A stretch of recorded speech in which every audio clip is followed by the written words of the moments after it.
Now you won't let go.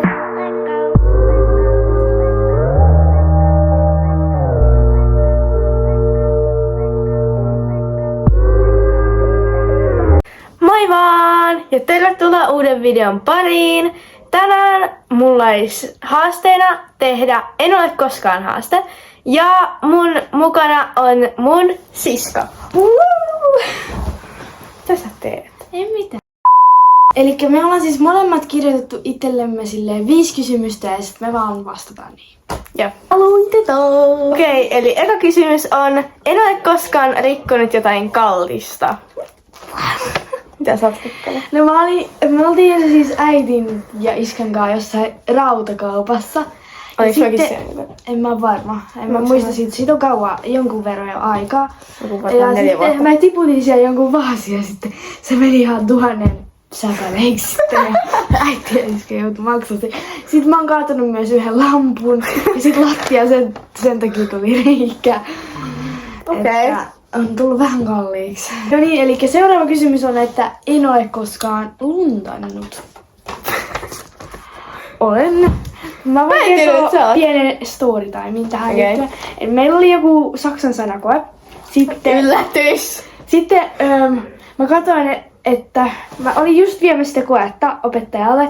Sitten mä näin jonkun vastauksen, minkä mä olin itse laittanut väärin. Yhden semmoitteen meidän luokan hiken, tai entisen hiken paperista. Mä vaan yhtäkkiä olin. Oliko se Eris? Ei, se oli Aleksi, mut Aleksi! ei, sit mä vaan, nimi puuttu. Ja sit mä menin vaan korjaamaan se vastauksen. Ja sit mä vein sen takas. No mä oon luntannut niinku aika monessa niinku sanakokeessa. Niinku usein joku ei ruotsin kokeessa ole ikinä tullut luntattua. Enkun ja saksan. Saksa on semmoinen, mä oon luntannut aika monta kertaa. Juu, itekin. Ja seuraava kysymys meillä on, että en ole koskaan valehdellut parhaalle kaverilleni.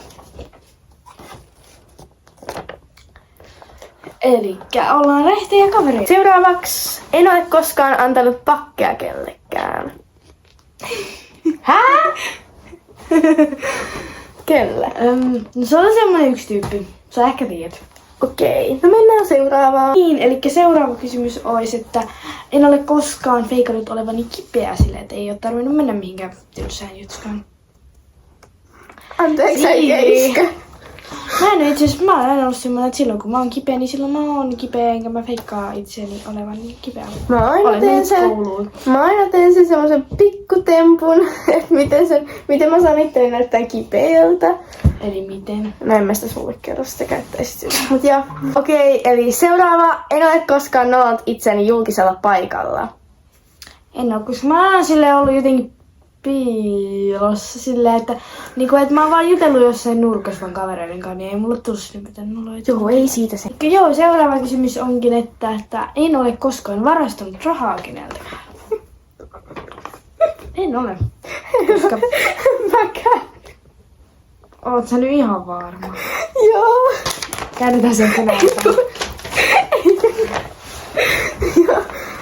Vaan multa joskus kuitenkin. Mutta No, elikkä seuraava ois: en ole koskaan meinannut kuolla. en ole. Kerropa pikku story teille ehkä. Joo, siis mä olin vähän pienempi, niin sit mulla niinku tuli semmosia niinku suolisto-ongelmia ja sit mut piti niinku leikata, ja jos mua ei olisi niinku leikattu ajoissa, niin sit mä olisin niinku kuollut. Ja vika, eli en ole koskaan laulanut julkisesti. En oo, koska mä oon liian ujo. Joo, ja minä olen. Elikkäs tää video oli tässä, ja kiitos kun katsoit videon, ja me nähdään ensi videossa. Moikka!